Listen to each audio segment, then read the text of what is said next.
Hi there everyone and welcome back to Planet Property. Happy 2022! We're already a week into the year, so I'm already behind on doing this whole concept of a video, but here we are, better late than never, hey?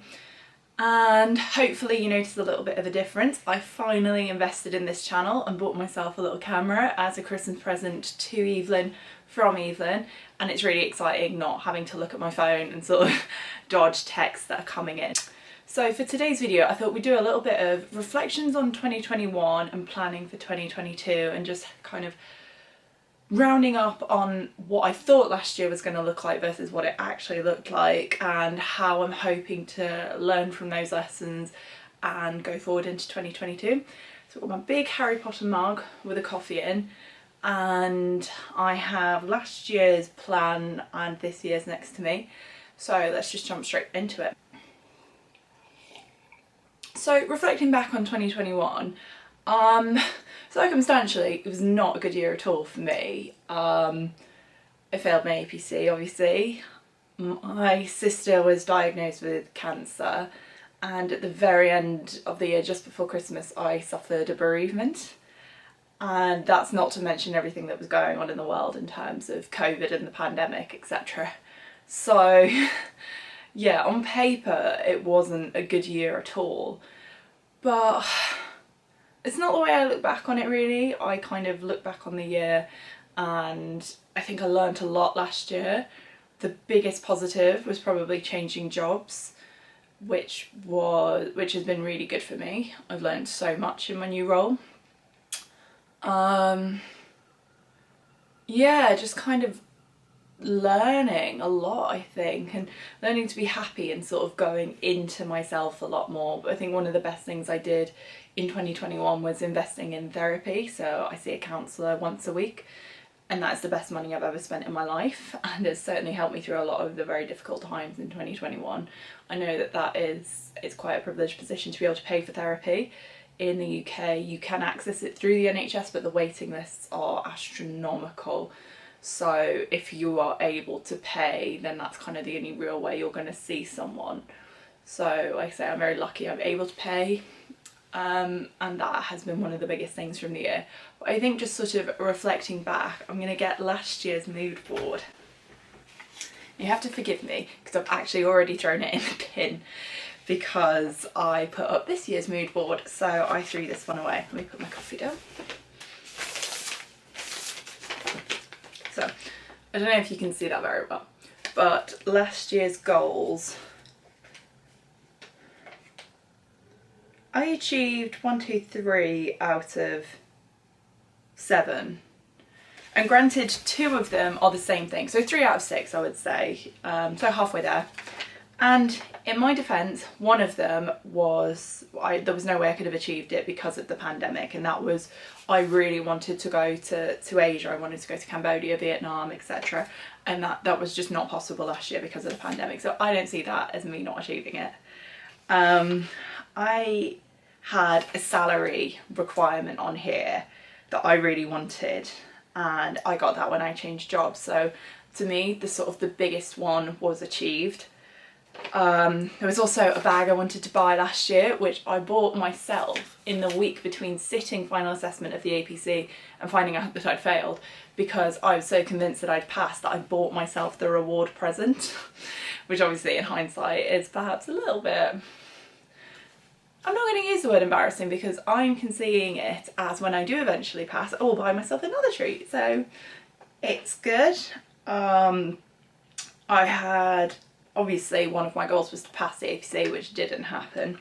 I also wanted to diversify my income streams, which hasn't quite happened yet, but we're definitely on the way this year. So whilst I didn't achieve that in 2021, that will happen in 2022, which is very exciting and just something that for me is a really, really big deal.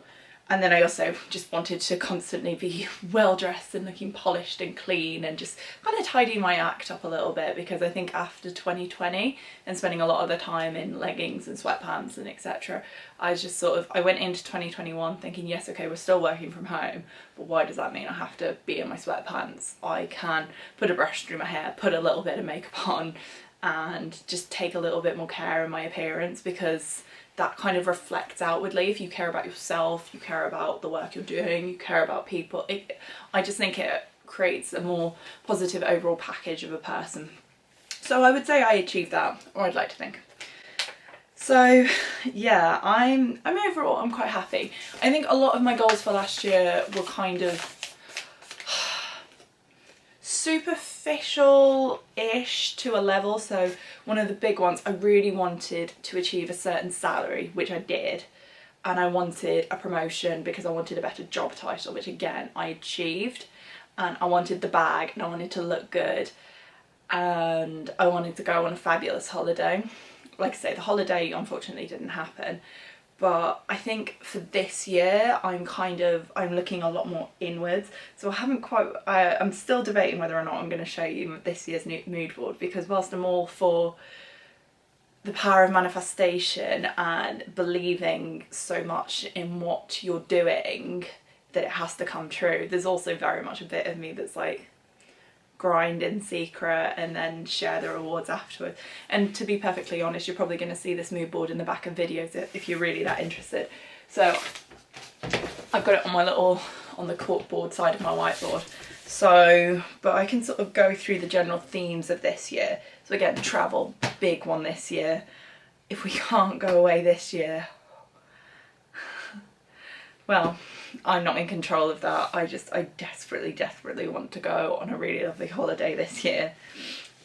I want to feel more calm in myself. So I've got 3 items on my mood board that are about what make me happy and feel calm and more grounded into myself. So doing yoga, reading, just sort of taking moments to breathe in sort of stressful times and situations. I just want to feel happy overall for the year, I think, and like I say, calm, especially because I'm going to be resubmitting the APC, so obviously to pass the APC is on here again.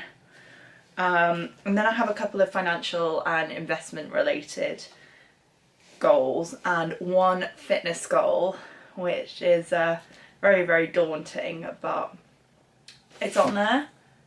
I've signed up for something and I'm not going to reveal too much yet, but watch this space.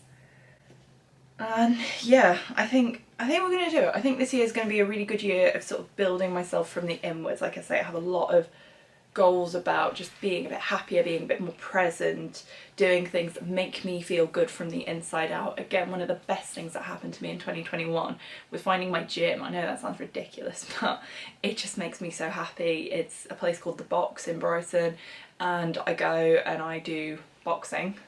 But they also do strength and conditioning classes, they do yoga classes, and it's just the loveliest community, the loveliest people. So that's been a great part of finding myself. The boxing has helped a lot with sort of the anger and, like I say, dealing with the bereavement that I suffered at the end of last year.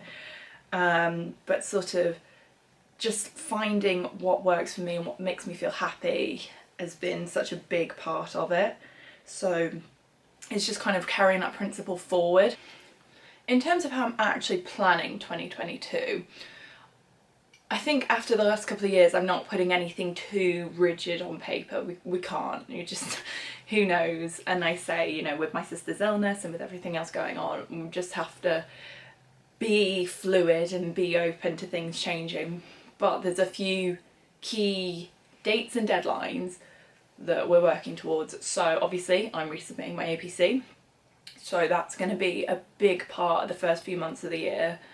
I'm working into window 1, so my written submission is end of Feb, beginning of March, with final assessment hopefully being in May again. And I think the other really big thing that's happening this year for me is the fact that my partner is going to graduate from medical school, and he will be allocated somewhere to do his 2 years junior doctor training. So his final exams and his just transitioning from medical student to actual doctor is going to be a really big part of our lives and therefore my life. So again, that's kind of why I really want to go on a big holiday. I just want to celebrate him finally becoming a doctor and me finally becoming a chartered surveyor. So that's kind of how I'm going about it, is sort of thinking of what are the big things in the calendar this year? APC, Tom's final exams. If I'm honest, that's about it at the moment. Plus also potentially this event later on in the year. And what is going to get us to those places? So like I say, it's the calm innerness, it's doing the yoga, it's reading, it's making more time for myself, because I think sort of certainly towards the end of last year with the new job I was very much finding that I was getting overwhelmed by things, I was getting very stressed, I was getting very, oh, I don't know what I'm doing, I'm just so overwhelmed, overworked, etc. And it's just sort of being able to be a bit more present and in the moment, take a breath and go, no, I know what I'm doing, I have to do X, Y, Z to complete the task. But a big thing for me is the power of manifestation. One of the biggest things I did certainly at the beginning of 2021 was I read a lot of personal growth development books, one of which was The Secret, which, you know, is hardly a secret, which is all about the power of manifestation. And honestly, I think it's incredible, to be honest, the things that have come about from it. I've talked before on this channel about how much I completely believe in the power of manifestation, which is why I've made this mood board. You know, the things that are on this mood board, they're going to happen. There were only 2 things that didn't happen, because I'm not counting the travel, 2 things that didn't happen from last year's mood board. Actually both of which are going to happen this year. So, you know, I think it's incredible. I realised recently that the life I live now is the life that I dreamt of as a teenager. When I was 14, 15, all I could think about was, you know, being a career girl in a good job in London, working in an amazing company where I'd wear great little trouser suits or whatever and be good at my job, be respected in my job, live in a lovely place, have a wonderful caring partner, get to go on fantastic holidays, be financially secure in myself and my job and what I do. And that is my life, and that's because that's what I imagined when I was 15, and I just didn't see how it wouldn't happen. And now here I am. Okay, granted it's taken 12 years to get here, I'm now 27, but it happens. That is the power of manifestation. And I think the beginning of the year is a really good time to sort of reflect back, think about what perhaps it was this time last year you thought that you really, really wanted. Has that happened, or is it being teed up to happen in 2022? And think about the key things that are going to happen to you this year. Like I say, our dates are APC and medical school final exams, and everything else just needs to be a bit more fluid. Or certainly that's how I see it. Anyway, I've rambled on enough at you for today, because you've probably seen 1,000,001 of these kinds of videos, but I hope that you have enjoyed this. I hope that the new camera is looking good and what I've paid for is actually paying dividends in terms of quality, and I will see you in the next one.